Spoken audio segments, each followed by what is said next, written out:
Hare Krishnamma. Inter first year కామర్స్కి important క్వశ్చన్స్ది already ఒక వీడియో పెట్టేశాను. ఇది నెక్స్ట్ వీడియో అమ్మా. ఇది ఎవరి కోసం అంటే అట్లీస్ట్ ఈ 18 క్వశ్చన్స్ చదివితే మీరు ఫెయిల్ అవ్వరు. ఇంకొకటి ఏంటంటే కంపల్సరీ 50 రాకుండా 50 మార్క్స్లో మీకు కనీసం 35 లాగా వస్తాయి. ఏంటంటే దీంట్లో 10 మార్క్స్ ఉన్నాయి, 5 మార్క్స్ ఉన్నాయి, దీంట్లోనే 2 మార్క్స్ కూడా కవర్ అవుతాయి. అట్లీస్ట్ ఆ వీడియో మొత్తం చదివితే 90 దగ్గరకు వస్తారు, 50 మొత్తం వస్తుంది. ఈ వీడియో చదివితే అట్లీస్ట్ ఫెయిల్ అవ్వరు, దాంతోపాటు మంచి మార్క్స్ వస్తాయి.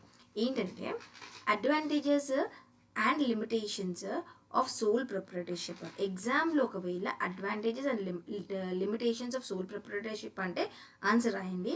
ఒకవేళ ఫీచర్స్ వచ్చాయనుకోండి, అట్లీస్ట్ అడ్వాంటేజెస్ అన్న రాసి వదిలేను, కానీ రాయండి అమ్మా. ఇంట్రడక్షన్ రాయాలి. ఒకవేళ అడ్వాంటేజెస్ లిమిటేషన్స్ అడిగితే అడ్వాంటేజెస్ కొన్ని నేర్చుకోండి, లిమిటేషన్స్ కొన్ని నేర్చుకోండి. అలాగనే ఒకవేళ ఫీచర్స్ అడిగాడు అనుకో, ఫీచర్స్ కూడా కొన్ని నేర్చుకోండి. ఓకేనా?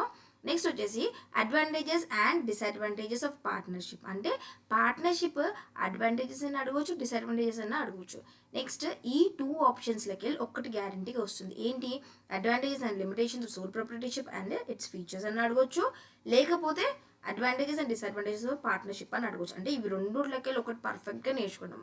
ఓకేనా? రెండు నేర్చుకుంటే ఇంకా బెస్ట్. ఈ 2 ఆప్షన్స్ వస్తాయి. Next difference between private and public company. అంటే డిఫరెన్సెస్ అడగవచ్చు, ప్రైవేట్ కంపెనీ లేకపోతే పబ్లిక్ కంపెనీ అని అడగవచ్చు, లేకపోతే differences between equity share and preference share అని అడగవచ్చు. ఈ 2 ఆప్షన్స్ లెక్క ఒకటి గ్యారంటీగా 10 మార్క్స్ వస్తుందమ్మా. కాబట్టి 2 నేర్చుకుంటారా? 2 నేర్చుకోండి. ఓకేనా? నెక్స్ట్ వన్ వచ్చేసి what is memorandum of association and its clauses. లేకపోతే difference between debenture and shares. ఇదైనా రావచ్చు, ఇదైనా రావచ్చు. ఈ 2 ఆప్షన్లకి వెళ్ళి ఒకటి రావచ్చు. కాబట్టి ఈ 10 మార్క్స్. అంటే మీరు ఈ 2 ఆప్షన్లకి వెళ్ళి ఒకటి నేర్చుకోండి, ఈ 2 ఆప్షన్లకి వెళ్ళి ఒకటి నేర్చుకోండి, ఈ 2 ఆప్షన్లకి వెళ్ళి ఒకటి నేర్చుకోండి. ఓకేనా? ఇది 10 మార్క్స్కి. తర్వాత వచ్చేసి 5 మార్క్స్కి ఏంటంటే different types of trade and different types of industry. అంటే అడిగితే what are the different types of trade అని అడగవచ్చు, డిఫరెంట్ టైప్స్ ఆఫ్ ఇండస్ట్రీ అని అడగవచ్చు. ఓకేనా? నెక్స్ట్ వచ్చేసి ఫీచర్స్ లేకపోతే అడ్వాంటేజెస్ డిసడ్వాంటేజెస్ ఆఫ్ ఎంఎన్సీ. అమ్మ ఎగ్జామ్లో అడిగితే ఏం అడుగుతాడంటే advantages or disadvantages of MNC అని అడగవచ్చు, or write the features of MNC అని అడగవచ్చు. ఇది కాకుండా ఇంకొక ఆప్షన్ ఏం అడగవచ్చు? సిగ్నిఫికెన్స్ ఆఫ్ ఎంఎన్సీ అడగవచ్చు. కాబట్టి మీరు నేర్చుకున్నప్పుడు ఈ 3 బిట్లు నేర్చేసుకోండి. ఒక ఆన్సర్ కంపల్సరీగా 5 మార్క్స్ వచ్చేస్తాయి.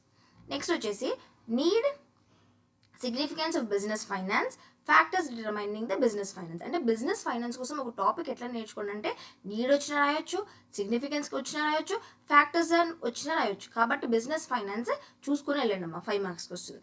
అంటే దీంట్లో 2 ఆప్షన్స్లో వాడు అడిగితే నీడ్ సిగ్నిఫికెన్స్ అని అడగవచ్చు, ఫ్యాక్టర్స్ డిటర్మైనింగ్ బిజినెస్ ఫైనాన్స్ అని అడగవచ్చు. ఓకేనమ్మా? 5 మార్క్స్ ఇక్కడ కవర్ అయిపోతాయి. Next advantages and the limitations of joint stock company అని అడగవచ్చు, advantages and the limitations of cooperative society అని అడగవచ్చు. ఇవి ఎన్ని మార్క్స్కి? 10 మార్క్స్కి. Advantages and the limitations of joint stock company, advantages and the limitations of cooperative society. ఈ 2 ఆప్షన్స్లో ఒక 10 మార్క్స్కి వస్తుందమ్మా. నెక్స్ట్ వచ్చేసి different types of partners. Explain the partnership deed. ఇది దేనికి వచ్చి రావచ్చు? 5 మార్క్స్కి రావచ్చు. టైప్స్ ఆఫ్ పార్ట్నర్స్ అని అడగవచ్చు, లేకపోతే పార్ట్నర్షిప్ డీడ్ కోసం అని అడగవచ్చు. ఎన్ని మార్క్స్ అమ్మా? 5 మార్క్స్కి.